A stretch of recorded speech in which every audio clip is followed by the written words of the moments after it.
মধ্যে ইসরায়েল ও যুক্তরাষ্ট্রের চলমান যুদ্ধ দিনের পর দিন ভয়াবহ আকার ধারণ করছে, আর এই যুদ্ধে পাল্টা আক্রমণের শিকার হচ্ছে পুরো মধ্যপ্রাচ্য।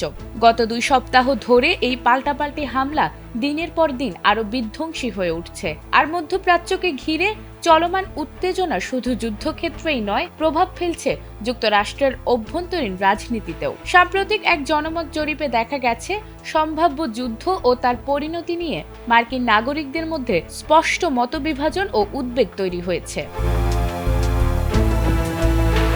মধ্যপ্রাচ্যে ইরানকে ঘিরে যুক্তরাষ্ট্র ও ইসরায়েলের সঙ্গে উত্তেজনা বাড়তে থাকায় যুদ্ধের সম্ভাবনা নিয়ে নতুন করে আলোচনায় এসেছে মার্কিন জনমত। সাম্প্রতিক এক জরিপে দেখা গেছে, ইরানের বিরুদ্ধে সামরিক অভিযানের প্রশ্নে যুক্তরাষ্ট্রের ভোটারদের মধ্যে স্পষ্ট বিভাজন তৈরি হয়েছে। মার্কিন গবেষণা প্রতিষ্ঠান কুইনিপিয়াক বিশ্ববিদ্যালয়ের প্রকাশিত এক জনমত জরিপে উঠে এসেছে এই চিত্র।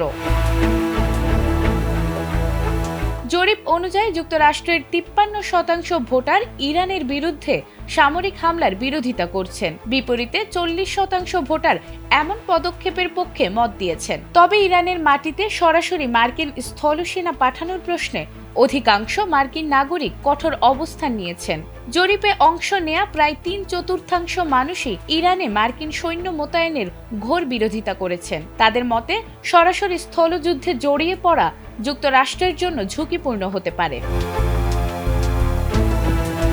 এই সম্ভাব্য সংঘাতের সুদূর প্রসারী প্রভাব নিয়েও মার্কিন নাগরিকদের মধ্যে উদ্বেগ বাড়ছে। তাদের আশঙ্কা, ইরানের সঙ্গে পূর্ণমাত্রার যুদ্ধ শুরু হলে যুক্তরাষ্ট্রের অভ্যন্তরেই সন্ত্রাসী হামলার ঝুঁকি বেড়ে যেতে পারে। এদিকে মধ্যপ্রাচ্যে যুক্তরাষ্ট্রের ঘনিষ্ঠ মিত্র ইসরায়েলকে ঘিরেও মার্কিন ভোটারদের মধ্যে মিশ্র প্রতিক্রিয়া দেখা গেছে। জরিপে অংশ নেয়া 44% ভোটার মনে করেন যুক্তরাষ্ট্র ইসরায়েলকে প্রয়োজনের তুলনায় বেশি সমর্থন দিচ্ছে। একই সংখ্যক অর্থাৎ আরও 44% ভোটার মনে করেন ইসরায়েলকে দেয়া বর্তমান সমর্থন যথাযথ ও ভারসাম্যপূর্ণ।